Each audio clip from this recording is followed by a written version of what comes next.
Welcome to another Cuke Audio podcast.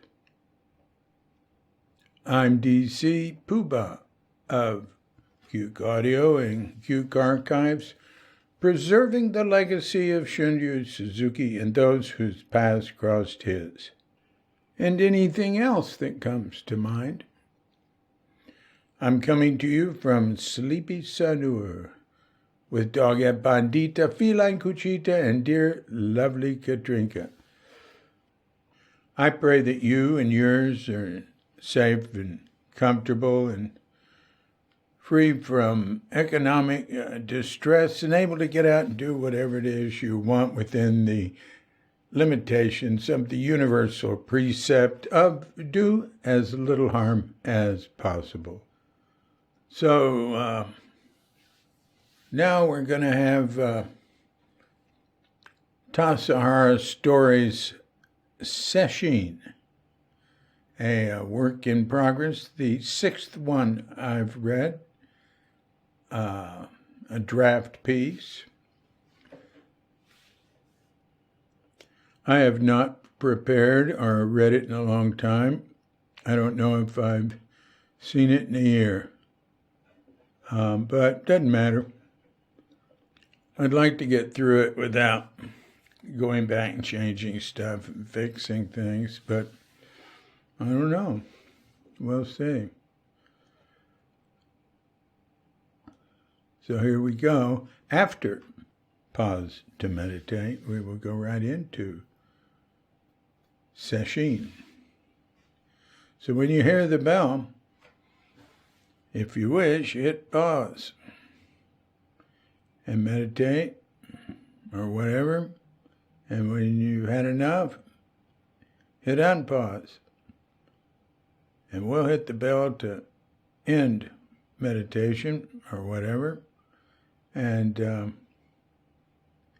then we'll get into this piece on Tassajara Stories.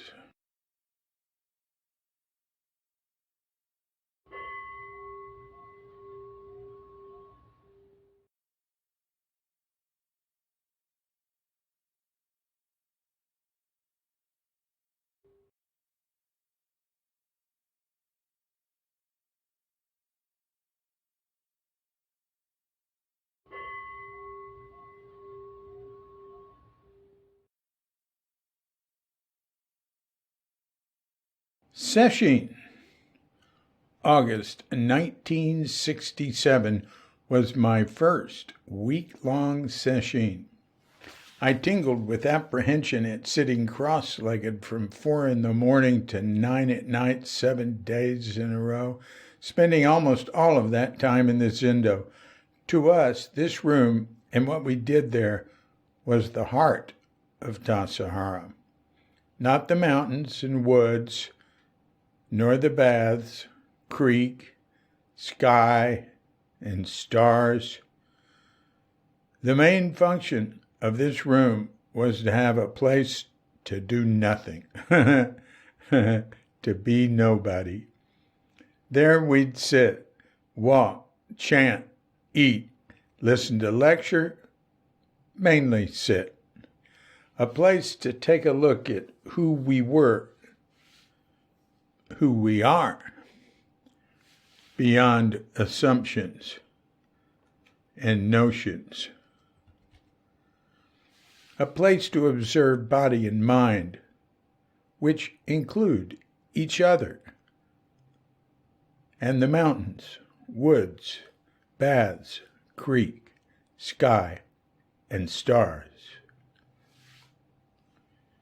Sitting just one period could be painful toward the end, but sitting one after another made the aching come earlier and earlier in the period and more each day. And there wasn't just one type of pain, but sharp, dull, muscle, tendon, back, knees, thighs, neck, small, medium, large, extra large. The pain was The pains were accompanied by sweltering summer heat and sweat running down the entire body, sliding into the eyes and stinging. Not moving to wipe the brow, don't move. To swat the flies flying in front of your face, your eyes, landing on your nose. Don't move. Like a mantra that had been and kept being drummed into us. The lectures and meals were also in the Zendo, so sitting on a cushion then too. Meals could last an hour, and Suzuki would not limit his lecture to the 40 minutes allotted in the schedule. He might go on for twice that long, which would turn a room full of students eager to hear his every word into one full of praying he'd bring it to a conclusion so we could move and stand up. I never met a Japanese Zen priest that didn't seem to forget about the clock once they started lecturing. This was a group practice at its groupiest. We'd sit together like breathing statues, rise together, bow together, fluff our zafu, and wipe our zabuton, flat cushions, with our hands. Stand together. We'd become pretty uniform.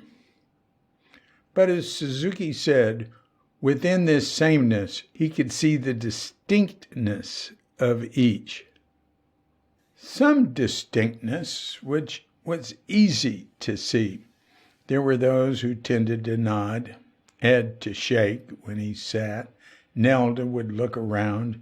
Meg spent a lot of time crying, an occasional groan or laugh, mainly the unusual shared stillness. Even in that stillness, the Japanese priests, Suzuki, Katagiri, Kobun, and later Yoshimura, would notice subtle happenings within that confounded me because I didn't perceive any outward expression. Like in my case, mentioning that my mind had stopped wandering for a while in the morning's zazen. It's almost impossible not to, but we're not to dwell on the pain. Rise above it, better to include it, and don't fret. The deeper one's zazen, the less hold the pain. As awareness expanded, pain shrunk. Copuccino said pain for a monk is like candy for a baby, making wandering mind a less attractive option. I was experiencing some truth in these encouragements, but my basic program to prefer pleasure and avoid pain was dominant, and how sweet the bell to end a period of zazen that gave permission to slowly uncross the legs. We'd stand up and do kinhin between zazen periods. I treasured kinhin and every activity that wasn't done at ground level. The brief afternoon and evening services were done standing. Morning service was longer, seated. I'd do it in seiza on my shins, like the Japanese priest did. At least it was a break from crossed legs. When I first came to the Zen Center, I'd not been enamored with the prostrate bowing before and after chanting the Heart Sutra, but quickly came to see it as therapeutic. Enjoy it as a way to stretch the legs and get the blood running again. Blessed gift was the hour work period outside after lunch. I've always enjoyed physical labor, but had never enjoyed shoveling that much before. And bath time, briefer than usual, but ecstatic. The pre-bath shower, such a relief. Stepping down into the super hot water of the plunge, feeling it reach higher and higher to the neck and then over the head. Notice the Japanese don't put their heads under. The steam room glorious, a dip in the creek a marvel, and there was a brief break after the meals. Many would head to bed for a quick relax. I learned that this just made it worse. Found it better not to lie down till bedtime. The rewards of practicing thus were enough to keep us going. Our teachers weren't big on the promise of enlightenment to come. The practice itself was enlightenment. Do it and don't think about it. Anxiety did drop. Mental pain did drop. But as Baker said, physical pain is limited, but mental pain is not. And we were there because the big pain in life is mental, and Zazen did tend to reduce mental pain greatly in some. I think I experienced less physical difficulty in sitting than most. I would almost never move my legs during Zazen. Found that alternating right and left full lotus helped, and then half lotus for lectures worked pretty well, but still, it took endurance to keep going, and a type of endurance that gave neither gender nor strength an advantage. We persevered, supporting each other. On the afternoon of the fourth day, toward the end of the last period before bath time, I took a step back to compare my present state of body-mind with what I normally would consider the height of pleasure, frolicking in the sun at the Narrows swimming hole down creek with fellow students on a day off. Immediately I was plunged into a reliving of the actual experience and was shocked by the depth of suffering I perceived. I could see that I was just telling myself a story, that I was having fun.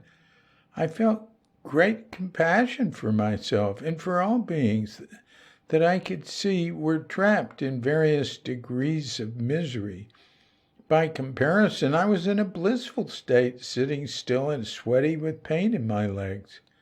At that moment, the undesirable part of pain was seen as entirely mental, what I have made of it. When the bell rang, I kept sitting another minute in no hurry to escape the present situation. Not saying I learned how to turn that experience on as easily as flipping a switch, but it was not totally inaccessible. Suzuki gave talks in the afternoon and evening on the Prajnaparamita, the wisdom gone beyond, the source of the Heart Sutra, which was still the only thing we chanted in service. We'd been digesting the Prajnaparamita in the morning study, which horrors took place seated in the zendo, at least at first. Later it would be done in chairs at tables in the dining room.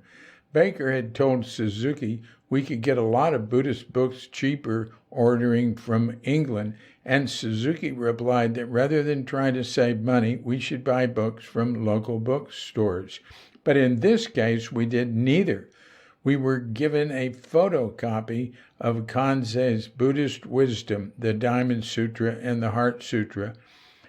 Kanze would later do some teaching at the city center, and some of us would attend his classes at UC Berkeley. He was a cranky guy. I bet he never knew we'd pirated his book. The setting of the talks at Tassajara was in the pristine lap of nature, rugged and undisturbed for miles and miles around. Japanese Zen gardens traditionally include the background outside of the garden as an implied part of the garden. That was true of Tassajara and Suzuki's talks, given in the middle of the wilderness, with the sounds of the stream flowing, symphony of crickets, a distant owl. Suzuki frequently talked about nature. He said that nature was the best teacher, that it was actual beauty beyond beauty, though we cannot escape nature anywhere on earth. At Tassajara, she was there in full force at all times, hardly disturbed by our presence. In the first summer, there was a curious demonstration of the ubiquity of nature, which happened during a Sesshin at 3 successive evening lectures. I was sitting by the screen door that was on the path side of the zendo up front. It wasn't an entrance used formally, but was handy during the day for the zendo cleaner. On the evening of the first day of Sesshin, as I sat and listened to Suzuki speak, a black millipede, several inches long, sauntered in through the generous space under the screen door and up on the tatami. Millipedes are harmless, so I gently picked it up with a wiping cloth that was an easily removable part of my meal bowl set. I opened the screen door as quietly as I could and let the critter go just outside. Suzuki glanced at me and kept on with his talk. On the next evening, as Suzuki lectured, another intruder crawled in at the same place, a more fierce one, a brown and yellow scorpion. I grew up calling them stinging scorpions, and I'd been stung as a kid and respected them greatly, as they can be a little aggressive. One day off morning back before the first practice period, when things were pretty loose, I'd slept outside on a hill to watch the stars and sunrise, and as the early light of dawn emerged, I fortunately woke up to see a scorpion just about to enter my partially open sleeping bag. Yes, and how it resisted my efforts to shoo it away. A close call. Ooh. Now there was one creeping in front of me in the zendo. I quickly untied the cloth covering to my bowls, grabbed the middle lacquer bowl, set it over the frightening fellow just as it approached my knee, and slid the cover of my Prajna Paramita study book under it. I opened the screen door and went out and let it go on the side of the embankment up by the road 50 feet away. I came back in by the same door, sat down, and again Suzuki looked briefly my way, as did a number of others. On the third night, a large, hairy tarantula crawled in at the very same place. Tarantulas have been used in movies to play frightening, threatening roles, but you can actually pick them up. I had a friend with a pet tarantula she carried around with her. I remember a guy in high school at some outdoor event in the country who got a bucket full of them. You can catch them. And went around shocking his fellow students. Even though I knew all this, the one that walked into the zendo gave me a start. I didn't pick it up. I got a large bowl from my oryoki set and repeated the prior night's procedure, and again went out to take the uninvited guest far off. And of course, I couldn't do this unnoticed. I tried to be discreet and quiet each evening and not distract from the lecture, but I got stern and irritated looks from a few who, unaware of my heroics, were seeing a pattern of restlessness, inappropriate conduct for the zendo. especially during Suzuki's lecture. I fantasized that each of these visitors had come to hear Suzuki preach the Dharma, like Hyakujo's fox, who turned out to be a former abbot of the monastery in this story, something which would be impossible in this case, as we have had no prior abbots. I also wondered if such visits would continue, but they didn't. Until the fox came, that is. After dinner on the 6th day, I walked in my thin gray robe down the dirt road past the baths to Grasshopper Flats and stood where the creek bends, watching the pastel sunset sky, not the actual sunset, which was obscured by the hogback behind me. The water in Tassajara Creek runs east before joining with other waters that take it in a circular route to the nearby Pacific. I stood under a large oak tree, gazing east at the sky that glimmered like a piece of ethereal pie wedged into the valley. Beyond the clouds, the soft hues giving way to approaching darkness. Leaves like massive green stars swung from shimmering sycamore branches. Mind not racing, not glommed onto the future, all this sitting. Not bad. How fortunate to be here. I stood there, taking it all in. The day cooling, a slight breeze, the complex, agreeable odors of the woods. From the right peripheral of my eyesight, movement. I turned slightly and saw a small, reddish-brown something. Oh, a fox, walking down the road. I kept still. It got closer. I kept stiller. The fox sauntered right up in front of me, a few feet in front of me, and stopped. Then it turned around in a circle a couple of times, lay down, and shut its eyes. It seemed to be sleeping at my feet. After a few of these unusual minutes, the distant sound of wood on wood, the mallet was striking the han, a sounding board that called us back to the zendo. I had 12 minutes to get to my seat. The last 3 were for the abbot to enter. I was not going to make the first move. The distant han struck again, and a moment later again.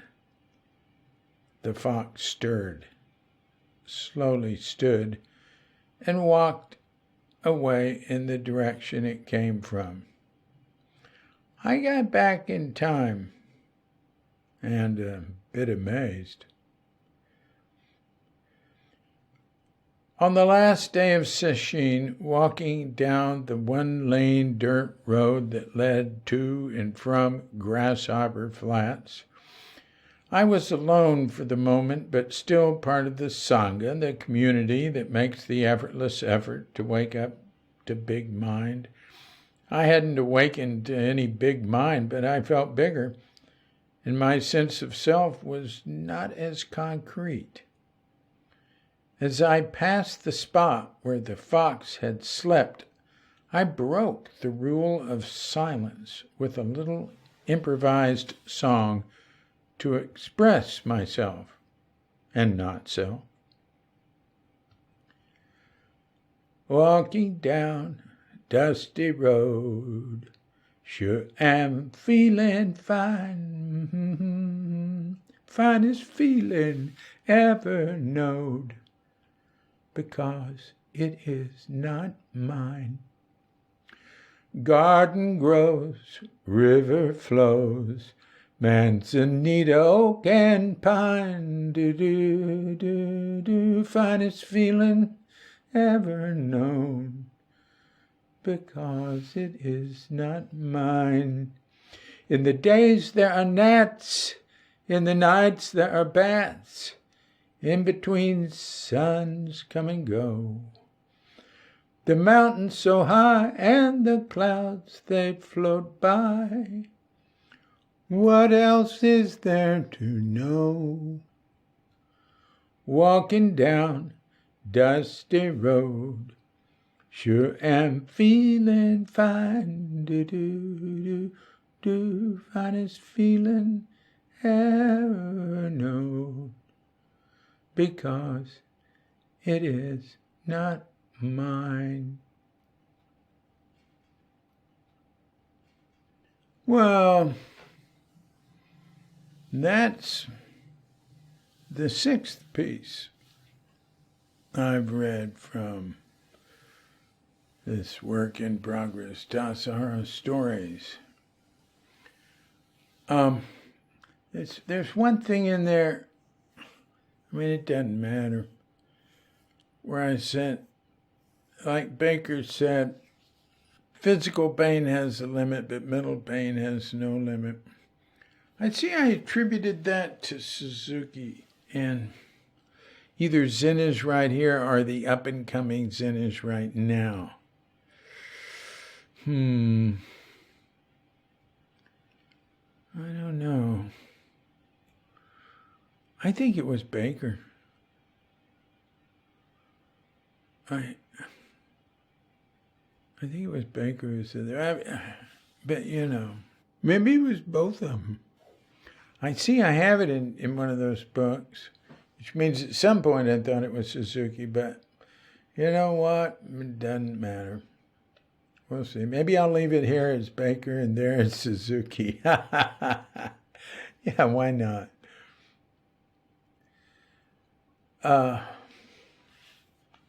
Yeah, so those were true animal stories. And there'll be a few more mentions of animals in the coming pieces. But until next time, this is DC Puba of Cuke Audio and Cuke Archives, with the plane flying overhead. Here in Bali, we're not getting many of those. Yeah, I really don't hear them much. I mean, the airport's only about 30 minutes away. Ain't a lot of traffic coming in and out of here. And also, they're doing pretty good with the virus here. But anyway, I'm coming to you from here, sleepy Sanurin, with a dog at Bandita, feline Cuchita, and dear lovely Katrinka. And we're wishing you and yours and all of us a grand awakening.